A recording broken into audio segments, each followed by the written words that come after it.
Blog Talk Radio. The world is a dangerous place, not because of those who do evil, but because of those who look on and do nothing. Good evening, guys.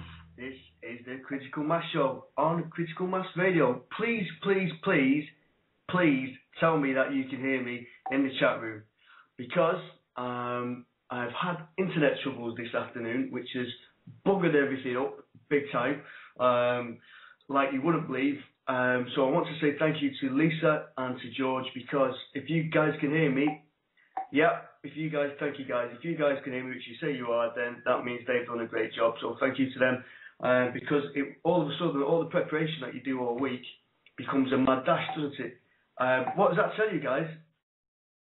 No, it doesn't tell me that I've got crap internet. It tells me that without the internet and the truth movement, we're pretty much knackered. And we'll be talking about that later, actually, with our guest this evening, the man himself, Kevin Bull. Now, Kevin is on the Earth Needs Rebel show with Andrew Peacher. And we all know Kevin. He's the voice of reason, the sensible questions that get asked. I'm sure Andrew won't mind me saying that, come from Kevin. And he's great to listen to. But we don't actually know much about him on the station, this gent that we have with us. And how often he's like that in any organisation, that right under your nose you've got an extremely valuable member. And so I thought it's a bit of a knowing me, knowing you, a heart type sort of situation. So what I'm going to do before we move it any further is say thank you to Fettel and to Terry, because that was an interesting call. The bits that I managed to pick up, and he was quite right in everything he said there. Also, thank you to Stuart Hill, my guest last week. Fantastic. There's been, the snowball effect from that's been amazing if you do try and get to that show. Thank you to Phil that makes movies, because Phil's running the YouTube channel, and I know you've got a lot on, Phil, and I know you're doing a lot of work, so just want to say thanks to you, mate. Thanks for everything that you do. Right, and before we go any further, just to let you know that Chris is up with the Top This Hemp Show. It's a recorded show with Ian R. Crane. Apparently they're good mates, so they're up for the last hour before we finish tonight. So I'm going to bang on a song now. This song is for Kevin. He's requested this. It's one of three. You know what? Actually, I think we'll start off with this one. If I've got this one right, if I haven't, we'll go with this one. I'll speak to you straight after this, guys. And on the line, we have Kevin. Hello, Kevin. Hello, Paul. How are you this evening? Oh, do you know, honestly, to hear your voice after the afternoon I've had on the internet, is so pleased. I can't tell you. Welcome to the show, my friend. How are you today? You okay? I think my day's been as chaotic as yours, Paul. Your whole world stops, doesn't it? It's unbelievable. Okay, right. As I introduced, just even the last few days, getting to know a bit more, and all you guys listening out there around the world on podcasts, through Blog Talk, and also you guys in the chat room, if you can see the handsome chap himself with the little write-up that we put underneath. You've been around a bit, mate. You've done quite a bit, haven't you, in your life? I have. I'm afraid I'm a bit of a jack of all trades, really. University of Life, I think a lot of us do tend to do that. But he didn't start off like that, probably. Finished up like that, I'm afraid. And I started off, actually, if I go back to the roots of it, I started off at a time which was sort of socialist kind of UK, back in the 1960s, of leaving school and going into the usual trades of engineering and electronics around that time, in a very different culture from today. But throughout the years, I wouldn't change any of it, Paul, in the kind of wild things I've done. So, if when you say we're going back and you're saying that the cultural differences, etc., just looking back to the start then, to having the trades that you've gone through, all right, let's put it this way. When I came out of school in 1990, people said this country's gone to the dogs. When you started out yourself, England then, and the situation worldwide, how was it? How did it fare differently? Well, let me give you a picture, probably from TV, really, because I'm 57 today. I'm 58 shortly in November. So my era was so different from today. It really is different. And the closest thing I can present it to, probably, if you watch the series Police with the Fenn Street type school, the Victorian type school, that was one of my schools I actually went to in Nightingale Road in Derby. I absolutely loved the school, actually. And it was exactly like that. I did actually go back years later, and we did a bit of a thing with the Lord Mayor and a bit of a day there, which took me back to it. But the period was such that we were moving in the mid to late 60s from a period of time which was kind of Victorian, really, in teaching, to the liberal teaching, which came forward, where it was more to do with groups than individuals. And during that time, it was a very positive time. Because we're in the Cold War and everything else like that, but everyone was being taught that they had a future through further education, not just uni, and we got different paths. It was more of a levelled society view. Everyone identified with each other. We all socialised together in big groups during that period. It was a bit of a progressive rock period, if I remember rightly, and folky sort of period and that. So it was at the time when all the pop festivals were going.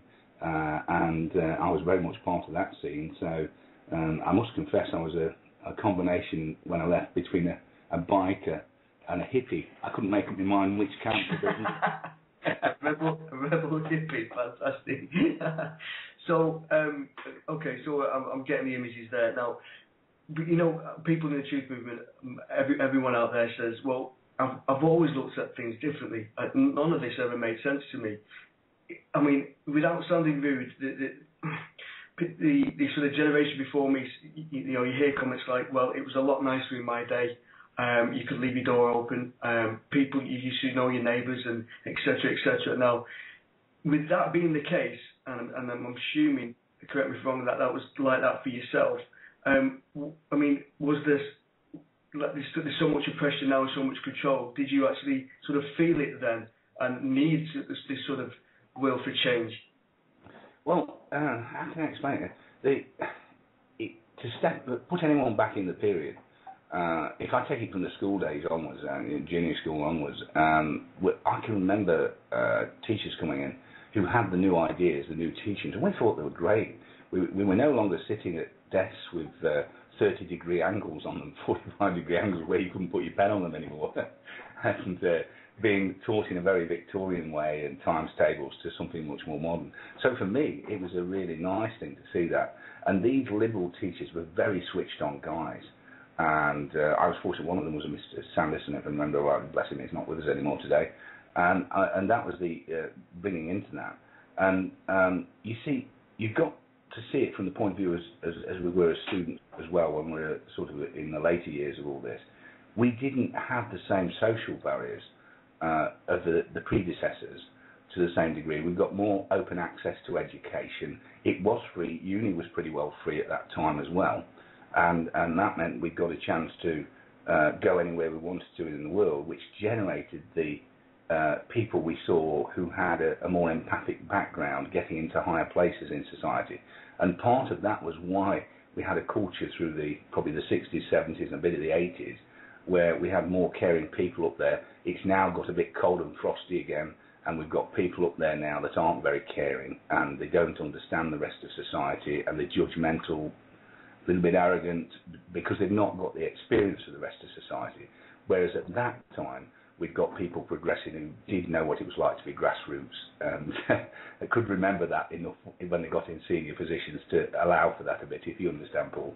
Yeah, okay. So, I mean, on the back of that, did you have something inbuilt in you that was just always there, that was striving for something different, or looking outside of the box that you sort of grew up in, and you saw a bigger picture than most? I think the thing that affected me more than anything was that partially the peace movements of the period. Joan Baez is part of that musically. Where Joan Baez, we observed fighting for the end of the Vietnam War and fighting with Martin Luther King. I come from a period where I'm not racist. I'm not prejudiced in any way of people. I take everyone as individual. I don't like see anything other than that. That's where I'm coming from. Part of why being a counsellor, that fits together as well. So I enjoy people. So I see it as an inclusive society, if you like. That's probably the explanation of this. I don't believe society should be elitist, where we decide we've got certain people as intellectuals, although I'm intellectual myself, that just that they are the people and that's it. Because I find with people, and I've worked in MenCap as well, even with learning difficulty, I've worked in social services for 10 years in a voluntary role in that, I always find everyone shines somewhere. And if you are open-minded enough to see that, you can really enjoy that in people. And I was often a DJ at MenCap. No one wanted to be DJ at MenCap, and I usually got finished for the job. We'd have about 120 in Nottingham, 140 adults with very severe learning difficulties. Some so severe they had no arms and legs. They could only communicate with little picture images to say what they wanted to say on that. And I find those people admirable. I find them so moving, their capabilities of what they can do. And if you allow the time to communicate, you can really enjoy people like that. And some of them have very good scientific skills, whereas they lose out in other ways. And that's my view of society, really. Okay, interesting. All right, okay. You see, I'm trying to build a correlation here because you know many people, and like I say, I'm almost 40, and the people that I speak to of the same age who are awake just seem to have. It was just an awareness from day one. 9/11 maybe brought that awareness to the fore, and you know, maybe a zeitgeist film or something. But I mean, you've been living, like I say, with Vietnam, etc. So you've seen things firsthand to a higher degree than I could ever. And you know, you saw a lot more hurt because I've not actually lived through a war. I mean, if you class the Gulf War as the same or the Falklands, I just about remember the Falklands. So you've seen quite a lot of action, really. Yeah, I mean, if you go back behind that, obviously my parents and people all around me were survivors of the Second World War, and they'd fought through the war, so it was part of everyday life. Derby, when I was living there, we used to play out in bombed down Derby, where the remains of the bombings from the Second World War. I heard all the stories from, which I used to love as a kid, because you see it as romantic, of them counting the seconds between the bombs. But those stories are still alive in my head. And very much of the character of the people that survived the Second World War and how they worked in the munitions, the stories of the ladies who did all that side of things to back the war. So that's part of me, because it was in my childhood that I remember it from that side, as well as the adult side you're talking of, where we experienced the Falklands and the other conflicts. I did do a bit of time in the reserves. We got called up very briefly and then put down one weekend, and when there was problems in Suez, I think it was at the time, but I never actually did any action or anything like that during that period. But where it sort of goes to today, when you look at 9/11, where do the ideas and everything that's around that, it's not as daft as you think, Paul, in a lot of what we look at, because we can look back in history and we know how much propaganda is used at a time building up to war and during war, and about political issues. It's used all the time. And people in society sort of cross over to being very aware and comfortable with it, which is where I am, and having understanding to the other end of the scale, and they have to sort of bury their head in the sand. They can't cope with any possible reality that is threatening to them, so they bury their head in the sand and deny that anything could be dodgy around 9/11 or any of the things we pick up on. So they become critical of people who are aware, if you know what I mean, Paul. Okay. I'm putting this together slowly, Kevin. I'm putting it together. What I wanted to ask you, one of the questions I wrote down was, in your time, because you've been so aware on many levels and active and sort of in a progression, did you have? I mean, at what point did you sort of see a change in people? You know, would you look at many people pointing the finger now to the 80s? As in, the 80s was the time, it was the last age of innocence. I always refer to it, but that was my time, you know, growing up as an innocent little lad. But a lot of people are saying now that people did start sort of turning against each other. The fractions started happening then. Neighbours didn't speak to each other, and all the sort of community spirit went out the window. Would you sort of go along with that, or did you see that sort of creeping a long way before? I think, you've got the date right for realisation in the 80s. For me, it depends on your age group, because your awareness is according to your age as well, and your experience of life, intelligence, the whole thing. But I started to pick up things but not sort of form it together probably around about 78, 79. I realised in some of the language of Thatcher, which was very low empathic, narcissistic towards the rest of society, I wasn't comfortable with that. And there were certain statements made. I can remember one that really hit me. She made publicly when people were unhappy about what was happening, and she was in a public broadcast where she announced greed is okay, and greed was not okay to me. So that sort of stuck in my mind a little bit. I've had a very commercial life. I've run businesses, but the businesses I've ran have also supported the people that are involved in the businesses. I'm not a soft touch by any means, but I do believe in an inclusive society. So if we get too greedy on this, then we finish up with a two-tier society. And I realised by 1983, which is about the time I was talking to colleagues of mine who were Cambridge men, a more liberal university than Oxford, and they, privately we were talking together and we were saying, this is not good. We could see the future of what we've got today then. We were talking openly between ourselves that we were very concerned at where society was going. I am at the end of superior intelligence, medically testing that, and it leaves us a bit isolated often at stages like that, because we tend to become aware a long time before other people, and so we can't communicate outside our own circles of understanding. And I felt very isolated during the 80s and 90s, knowing this was happening, and trying to protect my staff in certain roles I had work-wise that were younger than me, that weren't aware from what we've got today, which is pretty awful, really. Right. I mean, that makes. I mean, I remember as a young boy there watching Margaret Thatcher, and my dad actually kicking the TV in disgust, and that's no word of a lie. That there was a few people around, and there was a huge debate sort of that ensued after that. The Conservatives, Labour, etc. And I remember just sitting back and thinking, what is going on here? None of this makes sense to me at all. I'm from that, this sort of anger that, and then we went through the time of the poll tax, council tax, etc., and everything that followed. So, if, like you say, when you're sort of out of that and looking at it from a bigger angle, of the higher intelligence almost, then you're seeing people led in the wrong direction. Yeah, it's a change of culture totally. Was during that period between the 70s, a kind of progressive rock period, folky period still in the 70s. We went into punk in the 80s and kind of rebellion language of music at that time.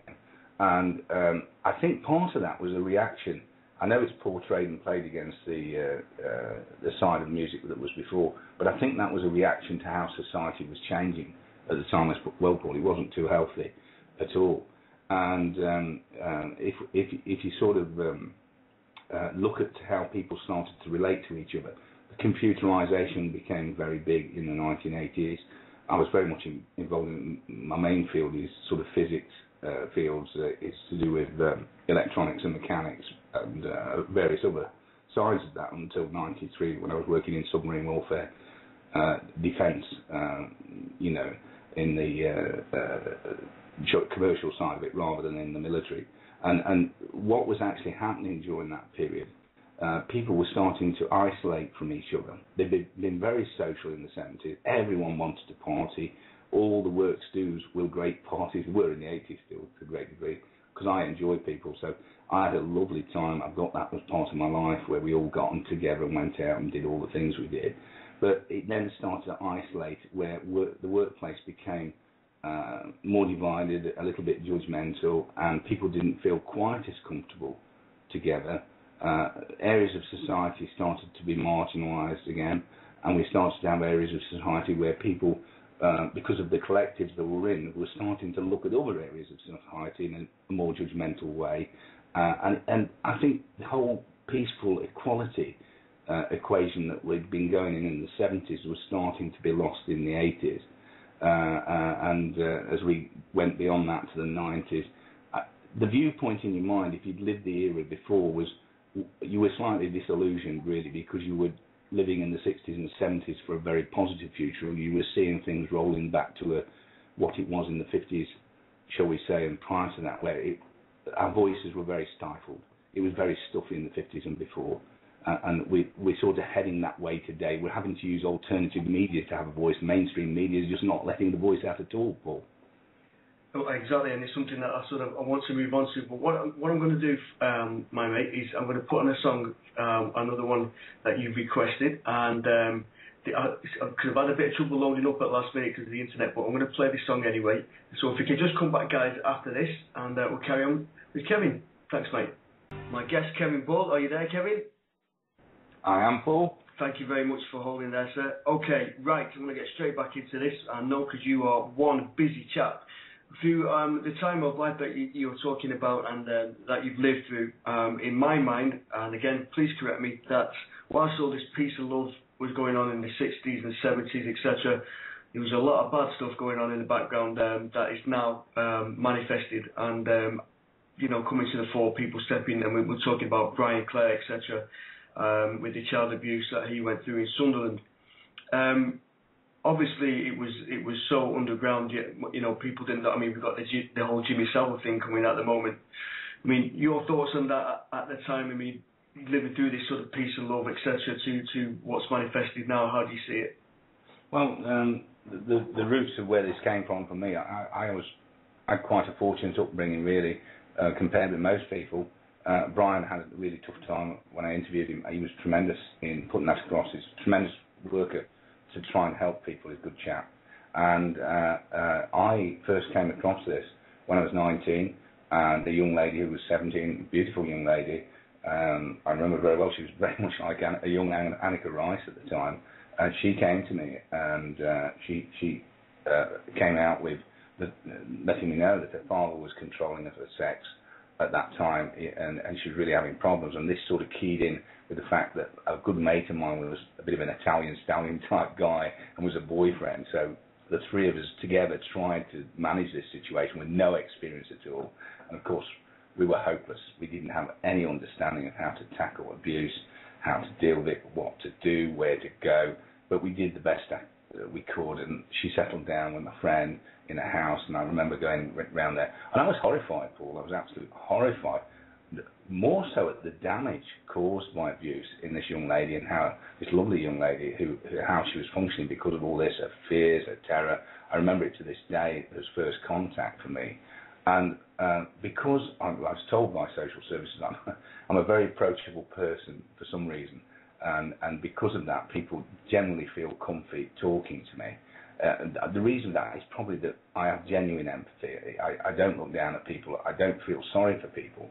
I'm more impressed by people than anything else in how they cope with things when they're telling me about things. So the reaction they get is like on a very much a level with them sort of thing. And I think that's probably why I understand it today. But in the early days, I used to have people coming out of the woodwork wherever I worked. Whoever had a problem, it used to be me. They'd come and pull up a chair next to and talk to me. And I'll be honest with you, at the start of it, it traumatized me hearing all these stories of people that was what was really going off behind the scenes because of them being friends and colleagues and having a chat. And my feelings stayed in place. I decided not to isolate myself from it. And I gradually came to terms with the awful things I was hearing, not in a sense of desensitizing totally from it, but understanding it a different way. I actually turned on my feelings of empathy more when I was listening as a shield, shall we say, knowing why I was doing what I was doing, that I was trying to help people as friends and that sort of thing then, until in around about probably the 1990s, late 80s, 1990s, it started to develop into a role with charities and working in the community in groups with people that were disadvantaged, outer city areas, all this sort of stuff, which I thoroughly enjoyed working with people. I worked in Broxton, one of the outer city areas of Nottingham, with a lot of problems there, in an organisation called MAN, a friend of mine's organisation, the Men's Advice Network, which ran for many years. When we could get basically buildings that we could use to support people from the councils, that's disappeared today. You almost can't get that support. Everything's keyed into government control today. And of course, during that period, I then finished up developing serious illnesses in about 93, which pensioned me off from a full active life in my employment and business. So I had to do something else, Paul. And I thought, well, you know, I like working with people, and it seems that as a disabled person, I could do that. So I started to work for the state, and I spent 10 years working for social services, adult section in the UK, in one of the largest day centres, and support around that. I really enjoyed that because it gave me a chance to work one-to-one with rehabilitation in physical and mental health, learning difficulty as well in adults. At the same time, I was referred, I got a tracking reference from social service at the time, which got me into MenCap, where I had the freedom to work on any level within MenCap, and their Positive Future scheme, which I again was really good stuff. I finished up as often as DJ, as I've said on that, on the night when we did the events. I was very stimulated by the fact that people could be inclusive in society. We were bringing people out of institutions, the institutions where they were being harmed at the time, that of course Brian explains from the general children's side. We had this in the learning difficulty side, like in the Holly Gregg case. It was so common that paedophiles and people who harm children pick on people who they think are not going to be believed or they're going to be able to suppress. So it's been a core to me. I absolutely detest abuse. I truly admire the survivors of that. I really am motivated. It's the core of everything I'm coming from. I've actually selected a track that I don't know if it was managed on upload, which does portray, when I'm counselling clients, it's exactly, I think Sears' version, this is exactly as I get when I'm in depth in counselling, when they're taking back in time. We don't often do that, but there are cases we have to go back right to 6 years of age, where the person will regress in counselling, and I'm literally dealing with a child who's going through the first abuse, and you learn in counselling not to be affected in the same way, but have all the empathy there at the same time, Paul. And the whole period, the abuse was getting worse again. Although people were coming out of the institutions to quite a degree, there was a lot of abuse of kids through the period, and some of that we're picking up through the media today, as you know, Paul.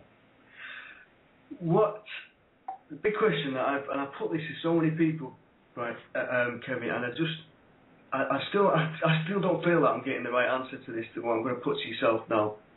The amount of child abuse that people are stipulating that's gone on, the amount of child stealing that is supposedly happening. Okay, with you doing the counselling work, I can't understand why there's not a bigger footprint left from all these families that, you know, I mean, you had guests on last night at the Thieves Rebels, very brave people, a family that have gone through it. But why are there not more families like that? Well, the family that we had on, you know, they've been on several times now. They're a lovely family. Yeah. I've talked to all the individuals of that family over the 2 generations that we've got there, including Ma. And I have to say, exactly as I said on the show, that it's part of my training, but everything now, I can get people very, very quickly. My understanding of psychology and conditions, mental health, everything has to be like that for me to do what I do.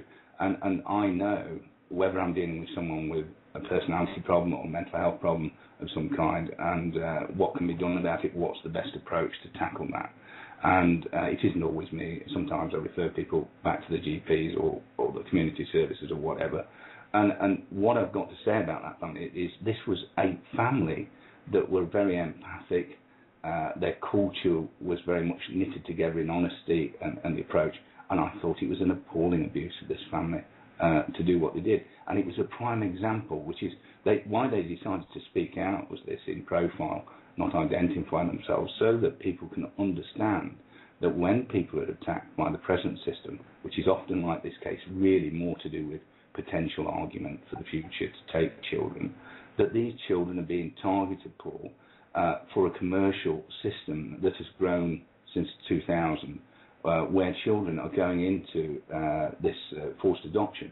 Now, if we've got 0.5% of the population, John Hemming, I think, raises, I'm not sure, I think it was that, in actual a situation of being in care, 0.5% of the child population in the UK, And we've got calls from Bernardo's just a few years ago for a 400% increase in forced adoption.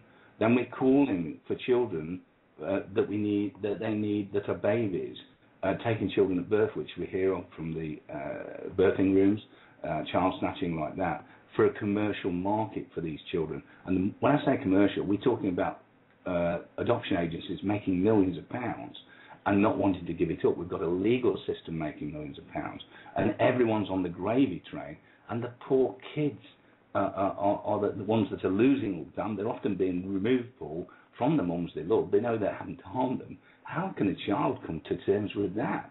And then they go into care, into a system like the US. We've got 80% of criminals in prison have spent time in state care. Example of that is Bob, Brave Bob we brought on, who was adopted out to a paedophile for money. In the US, that story went out as well. And this is the scale of things we're dealing with. But can you understand how difficult it is for parents to believe it's like that? And the psychological answer to your question, that it's more complex than that. If you're a parent, your protective feelings are very much there around your children and your family. If you accept the concept that these people who are losing children are not bad people and very different to you, then if you view them as bad, then you don't have to look at yourself as having a risk of being targeted. And that's part of why people judge very heavily and attack the people by projection that lose children publicly, often in comment sections and that. And to accept that people are losing children that are good, caring parents means you are at risk yourself. You could come on the radar of social services. That's why people, they're not exactly being selfish. It's to protect their own fears of what could happen to their children. They have to judge in order to be comfortable that they're safe. I don't really understand that from you. No, right, no, I do actually now. That's for the first time.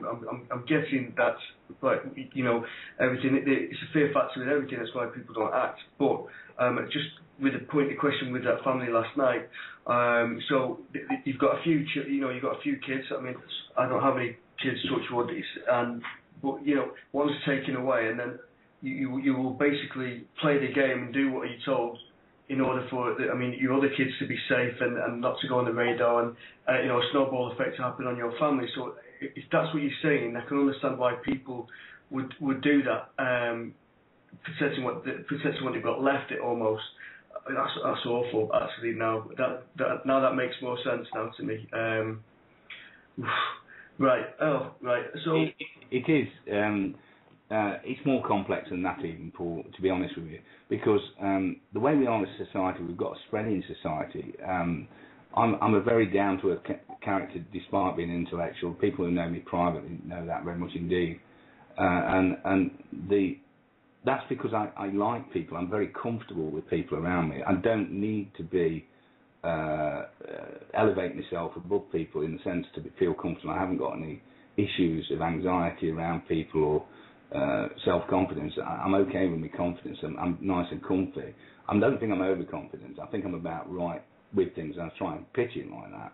But there's a lot of people in society that tend to get a bit arrogant when they're getting on. We can all fall into the trap of it. We start to isolate from people that we knew earlier as we progress through what we're doing in life, and don't talk to people in the same way. And we can make the mistakes of that, and we isolate as we become more financially affluent, because the social circles in the capitalist system change, and everything sort of leans towards looking down in the capitalist system. In the societies in the West, we've got people who are less well off than themselves.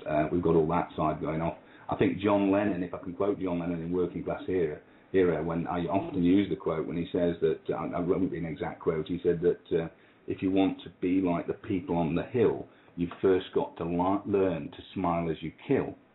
And I think John Lennon had it in a nutshell. He was brilliant at putting things like this across. Because that is how we are. We look at people, and people on the hill don't really feel towards us. They're not showing empathy, which is what he's describing, in order to perpetuate where they are and not have a conscience about the rest of society. Well, I have got a conscience, but I don't feel guilty over it. I just want to be proactive and try and change society into a more balanced society, Paul, if you know where I'm coming from. Okay, guys, we're back with the Critical Mass Show with myself, Paul Giovanni, and Kevin. You were there, mate. Thank you, Paul. Just to explain a little bit before we go into a slightly different area, the track by Sia could not be written without full knowledge in depth of what it's really like. I choose that particular track more than anything else because in my experience I'm a total of 38 years altogether helping and many years in counselling people, this is truly what it's like. The child is very isolated without a friend, very controlled. I don't want to disturb people too much because the counselling side we keep to ourselves because we're used to it. But what I would like to explain to people that this happens to both men and ladies. I have male clients and I have lady clients, and I'm actually getting messages in confirming this from abuse survivors now because they really do understand this.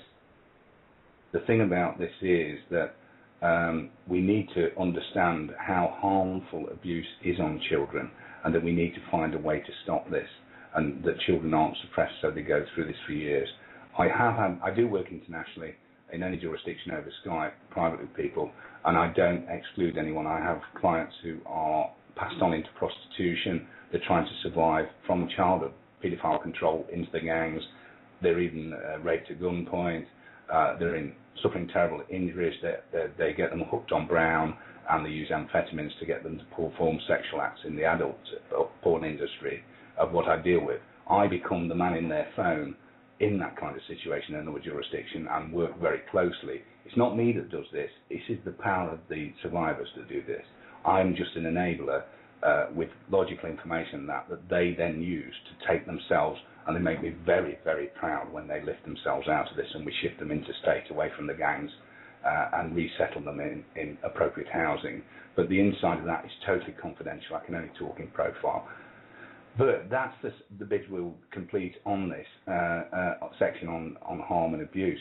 But where do we get the attacks from? We're all trying in the internet side to try and help everyone, but the very same people, Paul, often come under attack, don't they? Well, I just want to say before we continue with that, you and I spoke, what would you say, about a month ago now, and we had a good hour's chat, and I must say, from that chat, I took, it's probably one of the most important pieces of advice, best bits of advice I've had in my life, basically, and it pushed me in a different direction and therefore the station. So I'm more than I'm grateful. But you yourself do come under a lot of sort of, you do get the finger pointed and you do get a lot of attacks coming your way for everything you do, really. Yeah, it's part of, and it is true for anyone working in the professions, medically or in counselling, and in law. I mean, I'm a legal advocate as well in international law. When things, if you imagine the poor clients, the poor people, sometimes they don't finish up, and a lot of the time in the child side, with recovering the children, and you can help someone as much as you can, but can you imagine all the feelings at that point when they lose the children? And for some people, it's different personalities. They can project on their lawyers around them or people that are trying to help them, the very people closest to them, or even their own families. And what we're talking of projection is something from Sigmund Freud's description of around defense mechanisms and that period, where they transfer responsibility away from themselves and the legal people around them. And it's more often to do, say the legal people, I'm talking social services side of the case, where they have been overjudged. And it's not their responsibility, really. And that suddenly goes on to the people that are helping them, the advocates we see on the Facebook are trying the best to sort of do things for people. And then they can come under attack as the people are so harmed. And their empathy drops at that point. It's part of psychological function and the attack. And as counsellors and people working to help people, we have to try and understand that as much as we can. It is difficult at times. There's a lot of good people out there trying to do work, and for people in this situation, when they start to project, they don't really totally understand themselves. It's from a counsellor, from a psychology point of view, it's hard to get a negative view of them once you sit back and think about it, because you know why this is happening. It's reactionary more than anything. Well, yeah, come on, Paul. Yeah, just on that, just to pick up on the point there. In sort of my backward way of thinking as it was then, and it still is to a degree. It is, the amount of hassle that that I was getting through this, starting up the station up in the very early days of this, where I was just basically, I wanted to be on the attack to all these people and just cause them as much damage as they were doing to trying to do to myself. And then you sort of led me down the other way of, like I said, being understanding where they were coming from. To me, they just sort of, or were just stupid little people with nothing else to do, but the way you explained it, what's behind where these guys are coming from, it basically shut me up, to be honest. Yeah, it's not all as simple. It's a much more complex picture of why we get into social networking, because people are behind a computer screen. I did write a piece called Stalker's Shield that explains some of that. We function differently when we integrate with social networking. We're behind a computer screen. We're not confronted by the person anymore, where we're looking at them and we can feel them much more. So it's kind of a bit isolated. So that starts to develop more likely a situation where a person behind a computer screen might say something that is hurtful for another person more than it would be, shall we say, face-to-face. And that's the start of something that starts then cyber attacks and troll-like activity and everything that goes beyond that. We have to remember that there's a lot of people out there that are really damaged by the society we've got. And I suppose the whole of society is responsible. A lot of it, I'm afraid, is the state's side of it and the establishment in what they're doing. And underneath that are people who take advantage, paedophiles get into institutions, get themselves in there, cause immense harm to children. And we do have torture. Do remember, torture of children is also something that goes off in total control, particularly if we look at satanic abuse, which isn't to do with Satan, it's to do with the belief system of satanic abusers. All of this results in a situation that people that are damaged, and they shouldn't be damaged, it's awful the extent it is, then can group together and form cyber attacks on organisations that are trying the best, and because they haven't got a magic wand, they're then judged as failing. So the attack, instead of supporting, and there is an egotistical element in this, Paul, that people that are damaged tend to become more egotistical, not by choice, but to survive. They can't cope with the life, so they step up inside themselves a bit and have a higher ego just to cope. And that ego gets bruised easily when they're trying to do things, shall we say, in Facebook and on the internet, and then some larger figures that we've seen have come under attack who are doing things because there is an egotistical element underneath the projection that they don't recognise themselves is mixed up with the personal feelings of harm they transfer as well. But isn't that bordering on being a psychopath living through this alter ego in order to deal with life? I mean, I use the term bitches and bastards. These people seem to progress in all sort of types of commerce and work, and you see these people who are bosses and supervisors and who do well. They all seem to have this sort of streak where there's lack of empathy, real cutthroat, and just don't care for the fellow man, or lady. So is that not producing psychopaths then? It's where it comes from. Low empathy is what underpins narcissism and psychopathy to a major degree. And we all recognise psychopathy in, like Robert D. Hare, criminal psychopathy, and there's good work being done currently even on this. It's part of what I do through freethinkingvoice.org. That's all part of it. But when we look at how it develops, I'm trying to stop it developing. I have clients that do suffer low empathy, and low empathy starts off with what we're talking of, possibly psychosis and low empathy often go together at the start of something in someone.